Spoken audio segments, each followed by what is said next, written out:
Hello दोस्तों, मैं ऋषिकेश आपके इस वीडियो में स्वागत करता हूं। क्या आपको पता है सेल क्या होता है? अगर नहीं पता है तो इस वीडियो में बने रहें।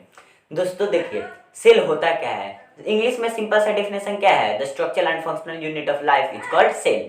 मतलब सबसे छोटी इकाई शरीर की उसे हम सेल कहते हैं। याद रखिएगा, सबसे छोटी इकाई, सबसे छोटा सेल नहीं होता है। सबसे छोटी इकाई सेल होता है, सबसे छोटा सेल नहीं होता है। तो देखिए, सेल होता क्या है। देखिए, जैसे कि एक बिल्डिंग हो गया, ठीक है। अब बिल्डिंग में कैसे हम, ठीक, जैसे कि घर हो गया, ठीक। उसमें घर में फिर क्या आता है, घर में को डिवाइड करें तो सबसे पहले पार्टिकुलर रूम्स आते हैं। Bedroom, dining room, kitchen room, बस ऐसे। और देखिए, और एक रूम का जैसे कि बेडरूम, बेडरूम का बात कर ले हम, तो बेडरूम कैसे बना है? 4 दीवार से, ठीक है।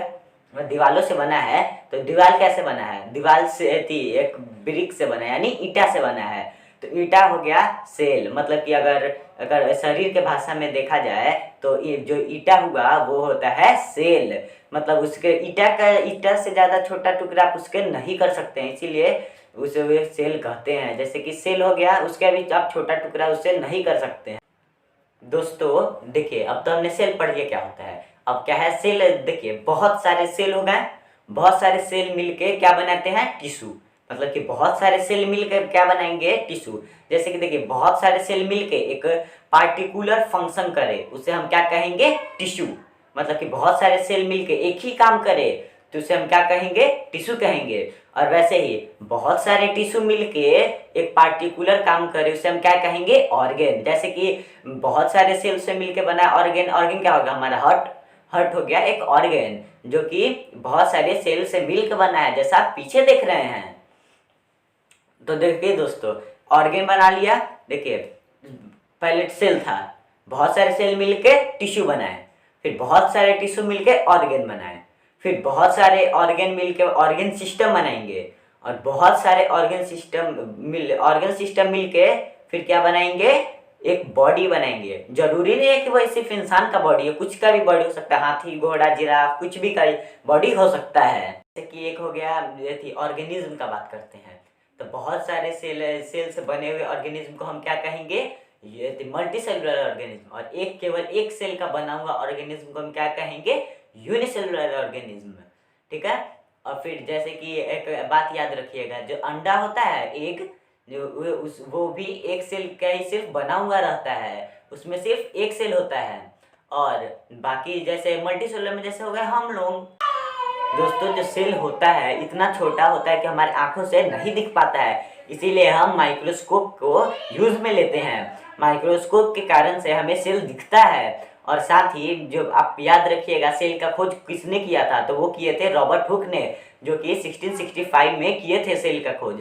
याद रखिएगा, उसने लिविंग सेल का खोज नहीं किया था, उन्होंने डेड सेल का खोज किया था। मैंने सबसे पहले खोज उन्होंने नहीं किया था, इसीलिए हम लोग याद रखते हैं कि सेल का खोज कौन किया है? तो वो किए हैं रॉबर्ट हुक ने। और ये भी याद रखिएगा कि जो लिविंग सेल होता है उसका खोज कौन किया था? उसका खोज किए थे लेवेनहोक ने। तो अब हम पढ़ेंगे माइक्रोस्कोप के बारे में। माइक्रोस्कोप होता क्या है? देखिए, जब सेल एक माइक्रोस्कोप हो गया, किसी चीज को देखना है, जैसे सेल को देखना है, ठीक है। तो माइक्रोस्कोप में अगर देखेंगे तो जिस चीज से देखेंगे उसे हम क्या कहेंगे? आईपीस। जैसा आप पीछे देख रहे हैं। और जिधर से दिखेगा उसे हम क्या कहेंगे? स्टैंड कहेंगे। ठीक है। स्टेज मतलब स्टेज पे होता है, उसके ऊपर जो चीज को देखना है उसे रखते हैं, ठीक है। और उसके नीचे मिरर लगा हुआ रहता है। मतलब जहाँ पे देख रहे हैं उसके नीचे यहाँ पे मिरर हुआ लगा हुआ रहता है। और जिधर से मतलब कि हमारा विजिबिलिटी रेज जाता है उसे हम क्या कहते हैं? ट्यूब। ट्यूब से वह जाता है, हम जिसे देखते हैं वो रिफ्लेक्ट करके ट्यूब में आता है, फिर ट्यूब के थ्रू हमारे आंखों तक आता है। हम पढ़ेंगे staining and mounting. Staining and mounting होता क्या है? देखिए, स्टैनिंग और माउंटिंग एक प्रोसेस है जिसके वजह से हम सेल को क्लियरली देख पाते हैं। जैसे मतलब कि सेल को, अगर नॉर्मल सेल को देखना हो तो हम पहचान थोड़ी पाएंगे कि कौन सा क्या है, राइबोसोम कहाँ है, ये सब कहाँ है, ठीक है। तो सेल को क्या किया जाता है? कलर कर दिया जाता है, उसके कारण से हम सेल पहचान पाते हैं कि कौन सेल क्या क्या है, राइबोसोम कहाँ है, गोल्गी बॉडीज क्या है, ये सब। दोस्तों, अब हम पढ़ेंगे स्लाइड्स। स्लाइड्स होता क्या है? देखिए, इस माइक्रोस्कोप हो गया, उसमें जो चीज देखा जाता है उसे क्या कहते हैं? स्लाइड कहते हैं। मतलब कि जो स्लाइड में कैसे होता है कि रखा जाता है स्टेज, मतलब कि एक चीज़ रखा जाता है, जैसे ग्लास का भी होता है वो ट्यूब, उसके ऊपर जिस चीज़ को देखना है उसे रख देते हैं, उसके ऊपर फिर से उसे रख देते हैं, तो फिर वो होता है स्लाइड। देखिए अब स्लाइड्स के दो टाइप्स होते हैं, एक परमानेंट स्लाइड और एक टेम्प्रोरी स्लाइड। अब परमानेंट स्लाइड्स और टेम्प्रोरी स्लाइड्स होते क्या हैं, देखिए एक स्लाइड्स होता है परमानेंट स्लाइड जो कि ना बाजार में मिलता है, उसे बस एक बार देख ले उसके बाद फिर से उसके देख सकते हैं। और टेम्प्रोरी स्लाइड्स क्या होता है, जो खुद से बनाया जाता है, एक बार देखने के बाद उसे दोबारा हम नहीं देख पाते हैं, उसे हम टेम्प्रोरी स्लाइड्स कहते हैं। दोस्तों अब हम क्या पढ़ेंगे, चिक सेल। चिक सेल होता क्या है, देखिए जो चिक्स यानी गाल का जो सेल होता है वो काफ़ी प्रोटेक्टिव सेल होता है, वो मतलब कि ह्यूमन बॉडी में प्रोटेक्टिव सेल होता है वही। दोस्तों जो प्लांट सेल होते हैं ना उनके पास रिजिड सेल वाल होता है, मतलब काफ़ी मजबूत सेल वाल होता है, पर लेकिन एनिमल सेल के पास नहीं होता है सेल वाल। और भी बहुत चीज़ है जो एनिमल सेल के पास नहीं है और प्लांट सेल के पास है। दोस्तों एनिमल सेल के पास प्लास्टिड, क्लोरोप्लास्ट और वैक्यूओल नहीं होता है। सेल वाल के साथ साथ ये तीनों भी नहीं होता है एनिमल सेल के पास। तो मतलब कि आप सोच रहे होंगे कि एनिमल सेल के पास सेल वाल क्यों नहीं होता है और प्लांट सेल के पास होता क्यों है। देखिए बाई चांस कुछ हुआ तो एनिमल सेल के पास, जो भी एनिमल सेल होते हैं उनके पास मतलब इधर उधर चलने की क्षमता होती है, बस प्लांट सेल के पास नहीं होती है। इसी के कारण बाई चांस कुछ जैसे कि नेचुरल डिजास्टर आया तो प्लांट जैसे कि नेचुरल डिजास्टर जैसे कि बारिश आया तो हम लोग क्या करेंगे, घर में चल जाएंगे अपने शरीर बचाने के लिए। और प्लांट क्या करेंगे, वो तो उनके पास पैर नहीं, वो हिल नहीं सकते, तो इसीलिए उनके पास सेल वाल भगवान ने बनाया है ताकि वो मतलब कि कुछ भी चीज़ से बचे रहें। दोस्तों जो सेल वाल तो हमने अभी पढ़ लिया, ठीक है। अब हम क्या पढ़ेंगे, सेल मेम्ब्रेन। सेल मेम्ब्रेन को हम प्लाज्मा मेम्ब्रेन भी कहते हैं। देखिए सेल को अगर समझना है ना तो सिंपल सा है, देखिए अंडा यानी एग होता है, उसे ही समझिएगा ना तो आसानी से समझ में आएगा। तो देखिए तो सेल अंडा में क्या होता है, सबसे ऊपर क्या होता है, एक व्हाइट कलर का कवरिंग होता है, वो याद रखिएगा, वो सेल वाल नहीं होता है। क्यों, क्योंकि वो एनिमल है, एनिमल का अंडा है, ठीक है। वो सेल वाल नहीं होता है, वो सेल होता है, SHEL वाला सेल होता है, CELL वाला सेल नहीं होता है। देखिए उसको जैसे कि कवर फोड़े उसके बाद क्या आता है, थिन सा लेयर आता है यानी पतला लेयर आता है, उसे क्या कहते हैं, प्लाज्मा मेम्ब्रेन या फिर सेल मेम्ब्रेन उसे कहते हैं। उसे हम सिलेक्टिव परमिएबल करते हैं, ठीक है। तो सिलेक्टिव परमिएबल आखिर होता क्या है, तो देखिए सिलेक्टिव परमिएबल होता क्या है। देखिए सिलेक्टिव परमिएबल का मतलब डिफिनेशन क्या हुआ कि जो मतलब उसमें सिर्फ थोड़ा सा मतलब गैसेस पास कर सके, बस ऑक्सीजन पास कर सके, गैसेस पास कर सके, फिर लाइट, वे सब लाइट पास कर सके और भी बहुत कुछ। देखिए तो मतलब उसमें पास करना क्यों ज़रूरी होता है, जो सेल होता है ना उसे खाना का ज़रूरत पड़ेगा कि नहीं, तो उसी की वजह से वो लेता है। जैसे कि अंडा हो गया तो अंडा उसी की वजह से मतलब कि उसके ऑक्सीजन उसे चाहिए कि नहीं, सेल में ऑक्सीजन चाहिए, इसलिए उसमें बस सेल के अंदर सिर्फ गैसेस भी पास कर सकता है और हीट और भी बहुत कुछ, लेकिन ज़्यादा पोल्यूशन नहीं पास करने। अगर पोल्यूशन चला जाएगा सेल के अंदर तो सेल खराब हो जाएगा हमारा, इसीलिए के वजह से सेल मेम्ब्रेन कहते हैं। सेल मेम्ब्रेन सिलेक्टिव परमिएबल इसीलिए होता है। तो अभी हमने क्या पढ़ लिया, सेल मेम्ब्रेन यानी प्लाज्मा मेम्ब्रेन अभी हमने पढ़ लिया। एक क्वेश्चन हमेशा याद रखिएगा कि जो सेल वाल होता है ना वो क्या चीज़ से बना रहता है, तो वो बना रहता है सेल्यूलोज की वजह से। मैंने सेल वाल मतलब सेल वाल जो होता है सिर्फ प्लांट सेल में ही होता है, जो कि क्या चीज़ से बना रहता है, सेल्यूलोज की वजह से, ठीक है। अब हम क्या पढ़ेंगे, साइटोप्लाज्म। साइटोप्लाज्म होता क्या है, देखिए वो थ्रेड लाइक स्ट्रक्चर होता है जो कि ना ट्रांसपोर्टिंग में हेल्प करता है, मतलब यहाँ का प्रोटीन यहाँ पहुँचाना है, वो सब साइटोप्लाज्म करता है ट्रांसपोर्टिंग में, और साथ साथ उसे आकार ढांचा देने में हेल्प करता है, स्ट्रक्चर देने में हेल्प करता है। कौन हेल्प करता है स्ट्रक्चर देने में, तो होता है साइटोप्लाज्म। दोस्तों अब हम क्या पढ़ेंगे, अब हम पढ़ेंगे गोल्जी बॉडी। गोल्जी बॉडी होता क्या है, देखिए जैसे कि मैं अभी बोल रहा हूँ, ठीक है, अभी मैं बोल रहा हूँ तो मेरे अभी सबसे ज़्यादा कहाँ पे एनर्जी यूज हो रहा है, मेरे मुंह में, यानी बोलते टाइम मेरे मुंह में एनर्जी यूज हो रहा है। तो मेरे मतलब मुंह जो जीभ का टंग है, टंग का जो सेल है उसमें से काफ़ी एनर्जी निकल गया, तो मतलब कि लगा 1 घंटा तक बोल रहा हूँ, ठीक है। और उसके बाद 1 घंटा तक लगातार बोलने के कारण मेरा तो मुंह दर्द करने लगेगा और पैर का एनर्जी तो बचा रहेगा। जैसे अभी मैं चल नहीं रहा हूँ, बैठा हूँ, इसी की वजह से पैर का जो एनर्जी मतलब पैर का जो सेल है उसके अंदर एनर्जी बचा रहेगा, जो कि जो हेल्प कम कर, मतलब कि यहाँ पे मैं मुंह में बोल रहा हूँ, अब 1 घंटा तक भी बोलते रहूँगा तो मेरा मुंह थकेगा नहीं। क्यों? क्योंकि जो मेरे और भी शरीर का जो एनर्जी है, मैं से शरीर के सेल का जो एनर्जी है वो मेरे टंग में हो रहा है, जो उसे बराबर करता है, मतलब कि मेंटेन रखता है। कौन कर रखता है? वो होता है गोल्जी बॉडी। मतलब कि सब, मतलब कि मेंटेनेंस का काम वही करता है गोल्जी बॉडी। मतलब कि इधर का एनर्जी उधर पहुंचाना है, इधर का प्रोटीन उधर पहुंचाना है, मतलब कि ट्रांसपोर्टेशन में वह यूज होता है।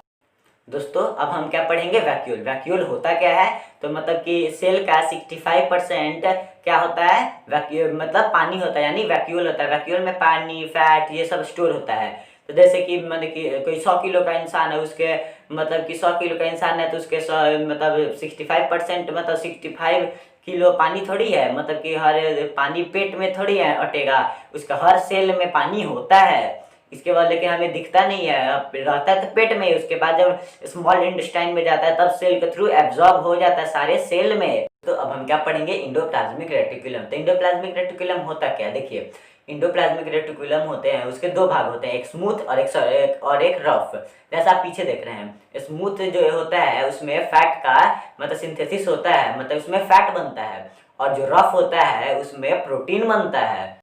दोस्तों अब हम क्या पढ़ेंगे? प्लास्टिड। प्लास्टिड होता क्या है? देखिए, प्लास्टिड को हम दो भागों में बांट देते हैं। दो भागों में जैसे देखिए, पहले होता है क्रोमोप्लास्ट और एक होता है ल्यूकोप्लास्ट। क्रोमोप्लास्ट और ल्यूकोप्लास्ट होता क्या है? देखिए, क्रोमोप्लास्ट का हेल्प क्या करता है? कलर, फ्रूट को कलर और फ्लेवर्स देने में मदद करता है। और ल्यूकोप्लास्ट क्या होता है? उसे वो क्या करता है? स्टोरेज में हेल्प करता है। और क्रोमोप्लास्ट में तो हमने पढ़ लिया, अब क्या पढ़ेंगे? अब क्लोरोप्लास्ट पढ़ेंगे। क्रोमोप्लास्ट और क्लोरोप्लास्ट में कंफ्यूज मत होइएगा। क्रोमोप्लास्ट में फ्रूट का स्टोरेज होता है और फ्रूट का कलर और फ्लेवर देने में हेल्प करता है। और क्लोरोप्लास्ट क्या होता है? देखिए, क्लोरोप्लास्ट जैसे कि पौधा कौन से रंग का होता है? हरा। तो क्लोरोप्लास्ट जो होता है वो हरा रंग देता है। हरा रंग देने के कारण वो रंग देने के साथ साथ ही वो फोटोसिंथेसिस करने में भी हेल्प करता है। दोस्तों अब हम क्या पढ़ेंगे? न्यूक्लियस। न्यूक्लियस होता क्या है? देखिए, सारे सेल में न्यूक्लियस होते हैं सिवाय रेड ब्लड सेल में। आरबीसी में न्यूक्लियस नहीं होता है। और देखिए, जैसा पीछे देख रहे हैं, आरबीसी कौन से शेप का होता है? वो होता है डिस्क शेप का। ठीक है, अब हम क्या, आरबीसी तो पढ़ लिया, अब हम क्या पढ़ेंगे? डब्ल्यूबीसी। डब्ल्यूबीसी पढ़ लेते हैं पहले। डब्ल्यूबीसी होता क्या है?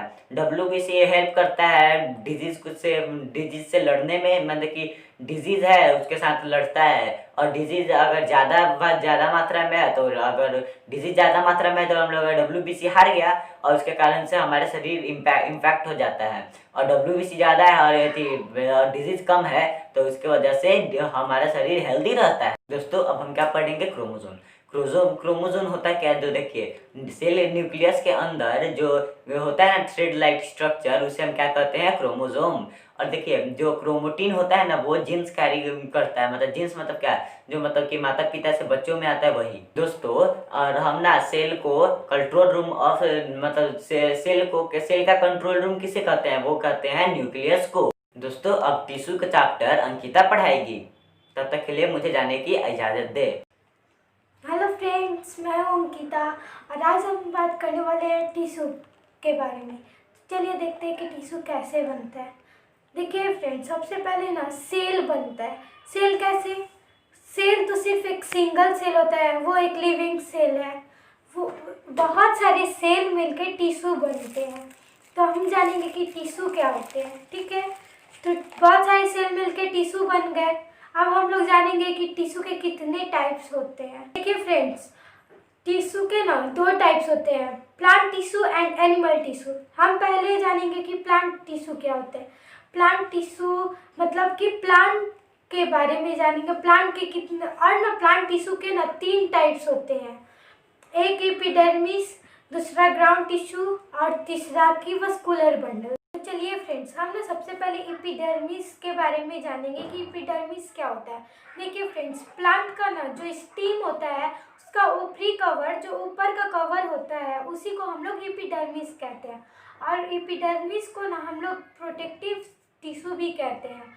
और वो प्रोटेक्ट करता है, मतलब कि रूट्स को, स्टीम को और लीव्स को कवर करता है, मतलब प्रोटेक्ट करता है। और ना वो गैस, उसके पास एक स्टोमाटा भी होता है जो कि गैसेस को एक्सचेंज करता है। और किस लिए? तो रिस्पिरेशन और फोटोसिंथेसिस के लिए। तो चलिए फ्रेंड्स, हम लोग नेक्स्ट टॉपिक पे आते हैं, ग्राउंड टिश्यू। ग्राउंड टिश्यू क्या होता है? देखिए फ्रेंड्स, ग्राउंड टिश्यू ना प्लांट के एकदम अंदर होता है, बहुत ज़्यादा अंदर होता है। और ना उसमें बहुत सारे टिश्यू मिले होते हैं, जैसे जो ना ही डर्मल हो ना ही वस्कुलर हो, वो भी उसमें जुड़े होते हैं। और ना ग्राउंड टिश्यू बहुत सारे टिश्यू से मिल के बने होते हैं, जैसे उसमें जो कंट्रोल कोर होता है उसको हम लोग पिथ कहते हैं। और ना जो एपिडर्मिस के अंदर और ना वस्कुलर बंडल्स के ऊपर होता है उसको हम लोग कॉर्टेक्स कहते हैं। और पता है फ्रेंड्स, पिथ ना फूड को स्टोर भी करता है अपने में। तो अब हम लोग नेक्स्ट टॉपिक पे आते हैं, वो है वस्कुलर बंडल। चलिए फ्रेंड्स, वस्कुलर बंडल्स क्या होता है देखते हैं। देखिए फ्रेंड्स, वस्कुलर बंडल्स ना बहुत सारे सेल एक ग्रुप बना के रिंग की तरह अरेंज होते हैं, मतलब रिंग की तरह वो अपने आप को बनाते हैं, उसी को हम लोग वस्कुलर बंडल्स कहते हैं। और ना वस्कुलर बंडल्स दो टाइप ऑफ टिश्यू से बने होते हैं, दो प्रकार के टिश्यू से बने होते हैं, जाइलम और फ्लोएम।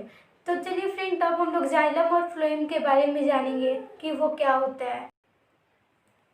तो चलिए फ्रेंड्स, अब हम लोग जाइलम के बारे में जानेंगे कि जाइलम क्या होता है। देखिए फ्रेंड्स, जाइलम का ना बहुत मोटा कवर होता है, बहुत मोटा सेल वाल होता है। और ना वो रूट से वाटर और मिनरल्स पूरे प्लांट तक पहुंचाता है। और फ्लोएम उसका ना बहुत पतला सेल वाल होता है और वो बहुत छोटा भी होता है।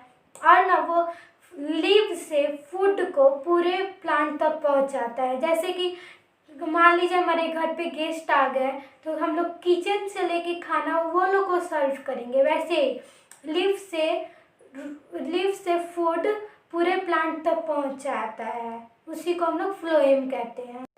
तो चलिए फ्रेंड्स, अब हम लोग आते हैं एनिमल टिश्यू पे। एनिमल टिश्यू के कितने टाइप्स होते हैं? देखिए फ्रेंड्स, एनिमल टिश्यू के 4 टाइप्स होते हैं, epithelial tissue, muscular tissue, connective tissue और नर्वस टिश्यू। हम लोग सबसे पहले इपिथेलियल टिश्यू के बारे में जानेंगे। तो चलिए फ्रेंड्स, अब हम लोग एपिथेलियल टिश्यू के बारे में जानेंगे। देखिए फ्रेंड्स, एपिथेलियल टिश्यू अभी हम बात की कि एनिमल टिश्यू में ही आता है। तो देखिए फ्रेंड्स, एपिथेलियल टिश्यू मतलब एनिमल के बॉडी, मतलब स्किन के सरफेस को कवर करते हैं। स्किन से भी ऊपर एक और पतला लेयर होता है जो कि हमको अपने आँख से नहीं दिखता है। और जो सेल एपिथेलियल टिश्यू से बना होता है उसका बहुत अलग अलग शेप होता है, कोई पतला होता है, कोई छोटा होता है, कोई मोटा होता है, कोई क्यूब लाइक होता है। अब हम लोग आएंगे कनेक्टिव टिश्यू। कनेक्टिव टिश्यू क्या होता है? तो देखिए फ्रेंड्स, कनेक्टिव टिश्यू ना अलग अलग प्रकार की टिश्यू जैसे कि blood, bones, cartilage, ligament and tendons, ये सब ना मतलब ये सब कनेक्टिव टिश्यू है। और कनेक्टिव टिश्यू में क्या होता है, जो हमको सपोर्ट देता है, स्ट्रक्चर देता है और प्रोटेक्ट करता है, इसी को हम लोग कनेक्टिव टिश्यू कहते हैं। अब हम लोग जानेंगे कि मस्कुलर टिश्यू क्या होता है। देखिए फ्रेंड्स, मस्कुलर टिश्यू में क्या होता है, इसमें ना ये मसल्स हमको सपोर्ट करता है, मतलब मूवमेंट करने में, और सपोर्ट करता है बैठने में। और ना ये जो सेल मसल से बने होते हैं उसमें ना एक स्पेशल प्रोटीन होता है जिसको हम लोग कॉन्ट्रैक्टियल प्रोटीन कहते हैं। और ना कॉन्ट्रैक्ट एंड रिलैक्स, जो कि हमको मूवमेंट करने में मदद करता है। और जो मसल्स हार्ट में होता है वो पंपिंग, मतलब ब्लड को पंपिंग करने में मदद करता है, ब्लड को पंप करने में मदद करता है हार्ट से। और जो मसल्स एलिमेंट्री कैनाल में होता है वो फूड को पासिस करने में मदद करता है। अब हम लोग नेक्स्ट टॉपिक पे आएंगे, नर्वस टिश्यू। देखिए फ्रेंड्स, नर्वस टिश्यू क्या होता है। नर्वस टिश्यू ना नर्व सेल से बना होता है और ये ब्रेन में रहता है, स्पाइनल कॉर्ड में रहता है और नर्व्स में होता है। और ना ये इसका काम क्या होता है, ये हमारे बॉडी के कोई भी एक्टिविटी को कंट्रोल करता है। अगर हम चींटी काट रहे हैं अपने आप को, सबसे पहले ब्रेन में जाएगा, तभी हमको पता चलता है कि हमको अभी चींटी काटा गया है। और ना जो नर्व सेल होता है वो बना है, उस नर्व सेल जो टिश्यू से बना है उसको हम लोग न्यूरस कहते हैं। तो चलिए फ्रेंड्स, आज का वीडियो हमारा यहीं पे ख़त्म होता है। इस वीडियो को लाइक करिए, शेयर करिए, कमेंट करिए और सब्सक्राइब करिए।